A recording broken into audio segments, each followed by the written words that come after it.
बाबूजी यहाँ पे एक और बात बताऊंगा, जैसे इस्कॉन बुक में एक स्टोरी थी कृष्ण की, जो कि द्वारका में ब्रह्मा को अनंत ब्रह्मांडों में से ब्रह्मा को बुलाते हैं, तो बहुत सारे ब्रह्मा आते हैं। तो हमारे ब्रह्मांड के ब्रह्मा को भी नहीं पता था कि मेरे जैसे बहुत सारे ब्रह्मा हैं। तो कोई 4 मुंह वाला, कोई 10 मुंह वाला, कोई 100 मुंह वाला, कोई 1000 मुंह वाला, कोई लाख मुंह वाला। तो वहां पे उनको ये बताया कि उसने, हमारे ब्रह्मांड के ब्रह्मा ने कृष्ण को पूछा कि इतने सारे ब्रह्मा कहाँ से आ गए और इतने सारे मुंह उनके कैसे हैं। तो उन्होंने ये बोला कि जिसका जो ब्रह्मांड है वो 4 लाख प्रकाश 4 प्रकाश वर्ष का है, उसका 4 मुंह है। जिसका 10 प्रकाश वर्ष का है, उसका 10 मुंह है।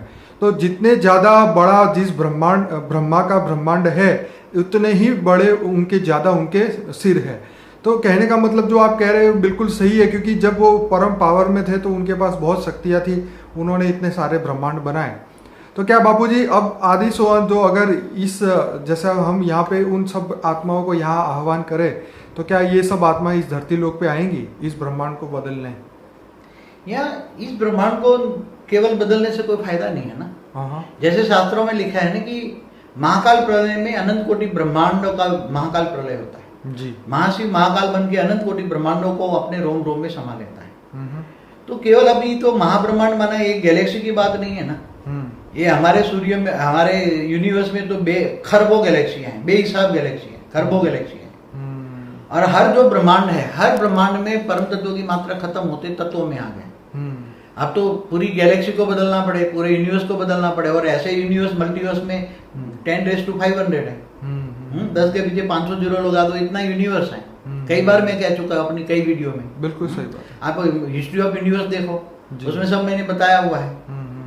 ये क्रिएशन ऑफ मल्टीवर्स भी देखो, उसमें बहुत सारी बातें बताए। तो अब वो ये शिव एक ब्रह्मांड को नहीं बदल सकता। हमारी गैलेक्सियों में 40% सोलर सिस्टम, सूर्य जो है, शिव ने प्रवेश करके पावर खत्म हो जाता है शिव के अंदर। ब्रह्मा के 100 साल में जब ब्रह्मांड शिव में पावर खत्म हो जाता है, तब महाकल्प प्रलय में, महाकल्प प्रलय है, महाकाल नहीं है। महाकल्प प्रलय में, कल्प प्रलय में 3 लोग खत्म होता है, भूलोक, भूभुलोक, स्वलोक खत्म होते हैं। तो अर्ध प्रलय, प्रलय, कल्प प्रलय, महाकल्प प्रलय में शिव सूर्य में प्रवेश करके काल अग्नि पैदा करके पूरे ब्रह्मांड को जलाकर अपने अंदर समा देता है। तो सारी आत्मा भी जलकर भस्म हो जाती है। बेहद की परम शांति सोचो, बोलो परम शांति। Join us daily for live meditation, 10 p.m. to 11 p.m. on YouTube Live. Subscribe now. Website www.paramshanti.org.